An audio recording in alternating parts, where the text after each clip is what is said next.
ছোলা বাদাম আর খেজুর এটা দিয়েই শুরু হয় আমাদের সকালটা, তারপর চা। না না, ওটা আমার জন্য না, ওটা আমার হাজবেন্ডের জন্য, কিন্তু ওখান থেকে দুটো খেজুর আমিও নিই। তারপর চলে এসেছি বিছানাটা পরিষ্কার করার জন্য। তো চলুন বিছানাটা আগে পরিষ্কার করে নেওয়া যাক।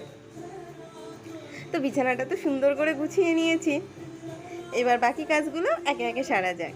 তারপর এই টেবিলটাকে গুছিয়ে পরিষ্কার করে নিই। চলুন, টেবিলটাও পরিষ্কার করে নিয়েছি, ব্যাগগুলো চলে এসেছে, কারণ রথের দিন আমাদের দোকানে হালখাতা আছে, সেই জন্য। তারপর চলে এসেছি বাসনগুলো পরিষ্কার করে নিতে।